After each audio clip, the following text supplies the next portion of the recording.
Hey, what's going on, guys? This is Sean back at it again with another video, and today I want to show you guys my favorite deck of all time and how I would play it post Legacy of Destruction.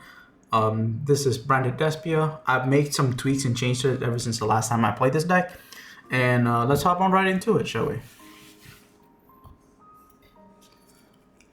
First off, the monsters.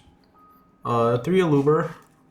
Ratio is still pretty standard. 3 Aluber, 3 Albas. Here I decided to play 3 Cartesia and 2 Quem. The reason why I want to play Cartesia is because I play 2 Green Wiggle in the extra deck, and this card itself is phenomenal.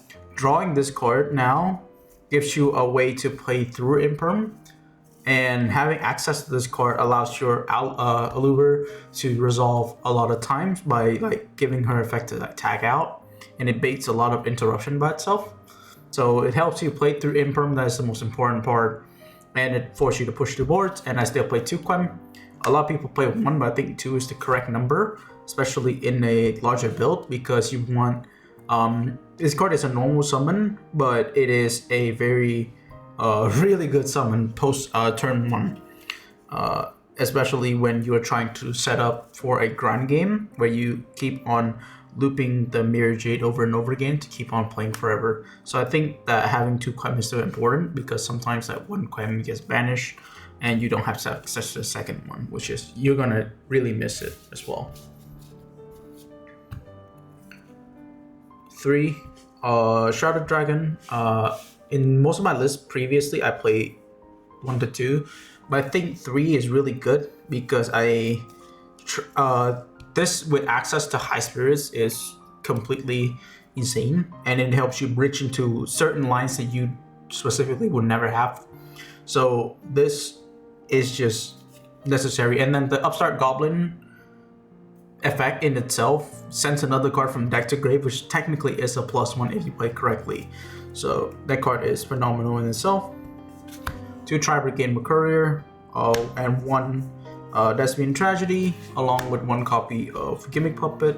So I play 2 Courier because I feel like this card benefits the most out of Allure in this build, because you want access to your Quem and Cartesia, because I play multiple of them here, and having access to them is so much more important than the Despia cards that sometimes you search Aluber off of Tragedy and all that stuff. So having the option to search with Courier, and let's say if you in your combo you banish 1 off of let's say a Bestial or Allure of Darkness, and then the other one you can still search with Branded Loss in order to add another layer of disruption, which is really crucial, and it helps you very resistance against those kind of monster effects during your opponent's turn, which is really really good on this card. And then of course we play the Gimmick Puppet because this card is not banned for some reason. I don't know why it's still here. So yeah, 3 Bestials in total. So I decided to go for 3 Bestial because I think that there's a build where you play multiple Sireneer. I understand this card is a combo starter, but too many Sireneers in your hand just doesn't really do anything without High Spirits. And I think that having Magnum Hut, Sireneer, and Lubellion allows you to access your whole engine pretty well, especially with Magnum Hut in himself. So you can banish either Courier or Tragedy in grave, and you plus 1,000,000 off of that. And then Lubellion is engine requirement for this deck, which is really cool. And yeah, that's it for the monsters in this deck. I bump up the ratios on a lot of these monsters and decide to play more in terms of helping me facilitate plays. 3 Branded Fusion, 3 Opening, 2 Red, and 2 High Spirits, 1 Lost, and then 1 Retribution for the Branded Spell Suite. So the reason why I don't play 3 of this card is because I get it. This card is a discard fodder in your hand. Opening multiple of this card just feels really bad. Even so I think 2 is completely fine. It helps you bridge into those engines, and besides, I don't play that much Dragon compared to other builds because I want to focus on keeping the build compact and be able to draw the cards that you want to see. With High Spirits, two branded in red.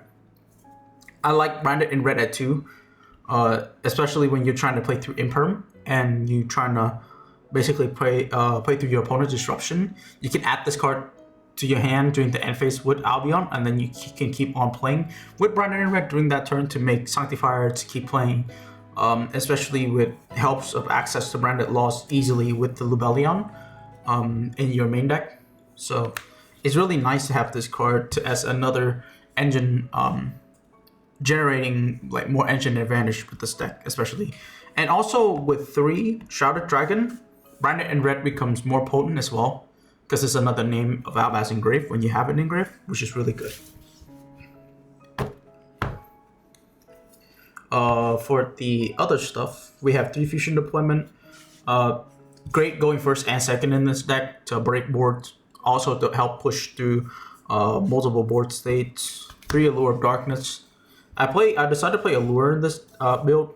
It has fit because I think Allure is just too strong in this deck. I don't play the Patchwork engine in the main, and I'll explain why later. So 3 Allure of Darkness just to boost the consistency of these decks and help you get more favorable hands. 3 Thrust and 2 Talent. So Thrust is broken in this deck, helps you play through Ash Blossom, helps you play through basically every board state. Set this card, Fusion Duplication, and then the Talent is there to basically help you push through hand traps. So basically it's a way for the deck to combat Ash Blossom and then just be able to further on press on your opponent's board and to just play through your opponent's hand trap, especially when your opponent has multiple hand traps. And up to the upcoming format where Tenpai Dragon and more decks that are hand trap reliant are in the format, these would help a ton, especially in those matchups. And then last but not least is the one of Gold Sword for consistency. This is why I play 2 Mercurier, because this helps recover the Mercurier in 2 turns, even though it's not going to come up. But the important part is to banish the Mercurier for you to facilitate plays, and then the 3 Forbidden Droplet to round out our deck. This card is broken in this format. I don't know how to say much. This card helps you to dodge basically everything and basically just play through everything as well. So that's it for the main deck. A solid 50. I think 50 is a good number if you want to play branded and you want to see like everything as much as possible. Extra deck, I have 2 Albion and 2 Mirror Jade, 1 Lubellion, 1 Sanctifier, 1 Ash, and 1 Rinbrum. So the same 7 that I've been playing for a while. I'm surprised this card didn't get banned. This card's broken. It facilitates basically an FTK for this deck. It gives this deck basically a guaranteed win turn 1. You don't need to gimmick puppet people to win, but this card will help you in so many matchups that you are bad towards that evenly match, like a Kashira, where you can basically just summon this card and then basically call 2 monsters in the target any 2 monsters in grave, put a monster in your opponent's field, and the Kashira player cannot play. So it's really strong against that matchup specifically because of Shrouded Dragon, Sanctifier Dragon. And then next, I have 2 Grand Guignol. So I decided to play 2 of this card because of High Spirits and the way that you can bridge with the deck. It helps you like get into certain hand positions where you can play through everything. And then the second Grand Guignol turns Branded Fusion into a 1-card gimmick puppet. So you want to play 2 of this card, which is really crucial. It also helps you play through Nibiru as well. So there's also that option as well. Along with that, we play 1 Coridas. It's either this or Proskenian, depending on format to format, but I still like this card more. Some people doesn't read this card, and for some reason, and they keep forgetting that this card's second effect, when they pop this card, I can always go into the deck and summon a Fallen Abbas or another Despia monster, which is ridiculous. So I think that's why I think this card is still really good this format. Along with Grand Guignol, I'm trying to stop your opponent from just kill you in turn 1. one Dragostapelia, one Guardian Chimera, one Masquerade, and last but not least is the one Warlord Furious Dragon to help you when you were trying to fuse into multiple dragons at the same time. So Furious Dragon is just another way for you to pop, and it's also an imperm dodging effect because it's a quick effect as well. So that's it for the extra deck.